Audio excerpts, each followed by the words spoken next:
active branches of the coral. In an endless game of hide and seek, appearing and disappearing in the blink of an eye.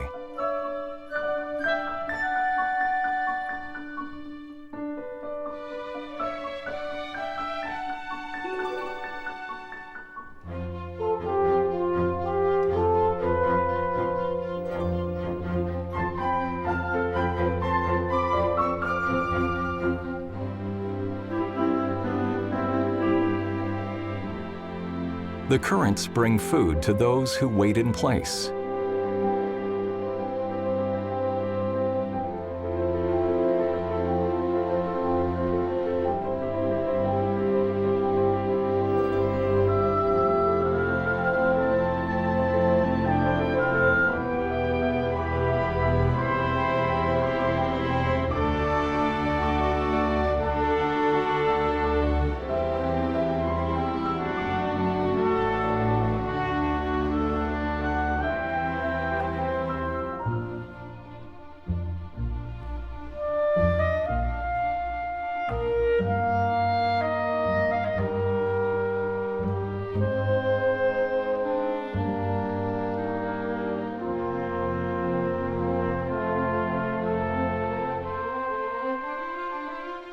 Others are more aggressive, making their way across the fixed field of coral in search of their next meal.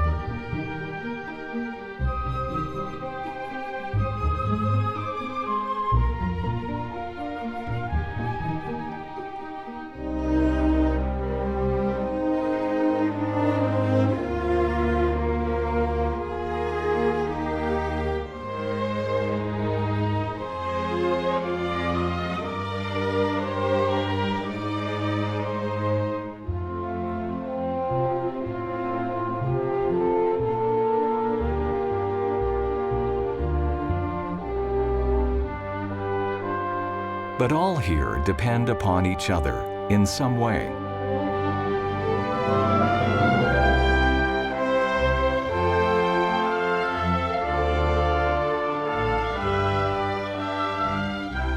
For the visitor from the world above, this is a place of breathtaking beauty and magic.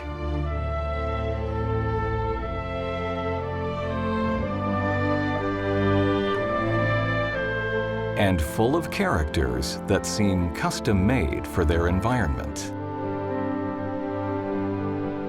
The lionfish, just one of the reef's extraordinary creatures.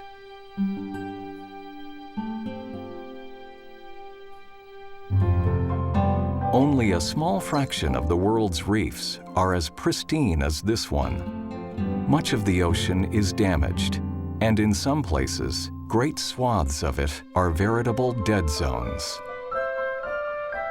Being witness to this rare remaining wilderness, we are reminded of the particular fragility of coral communities, which can be destroyed by even the slightest increase in temperature. A rise of a single degree centigrade can kill a reef like this. For the moment, this remote corner of Indonesia remains an ocean wilderness. Indonesia is a magical place, and it's at the crossroads of the Pacific, Indian Oceans, and all that current goes moving through there, and life just explodes. All the soft corals, the fish, the whole place is just exploding with life. They all face into the current. That's where the food's coming.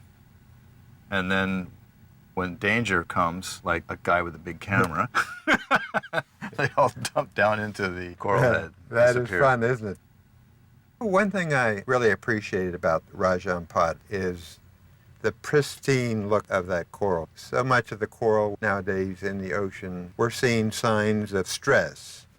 And to me, seeing that Raja Ampat, it was one of the most intact ecosystems that I've ever seen anywhere. It was just acres and acres of just beautiful, gorgeous coral reefs, and the life that was concentrated there, the concentration of fish. I've never seen anything like it in any other coral reef.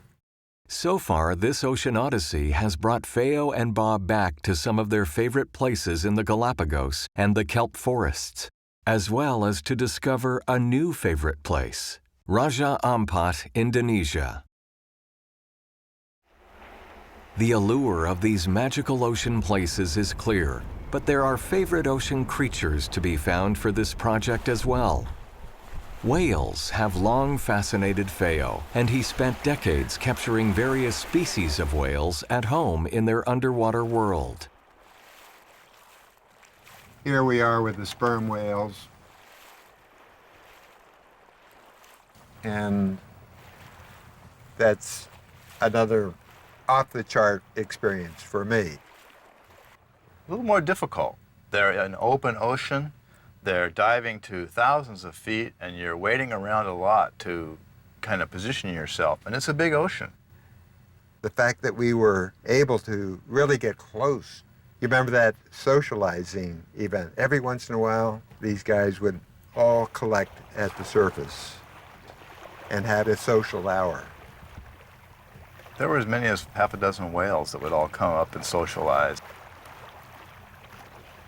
Just the thought that these are the largest toothed mammal in the world, and not having the experience of being in the water with them before, I can very vividly remember my elevated heartbeat the first time one of these guys was coming towards me.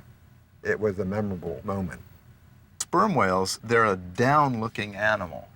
So they roll over and show you their mouth because their eyes are downlookers. So when they roll over, then they want to see you, they have to turn over, which I thought was very interesting. That's something I learned from diving with you on these whales. The ocean is vast, but not lonely. In the expanse of blue water, life finds life.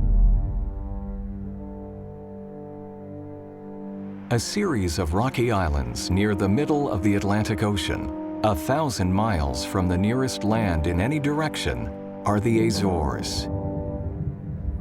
The volcanic crust of the seabed floor here bubbles with streams of hot air.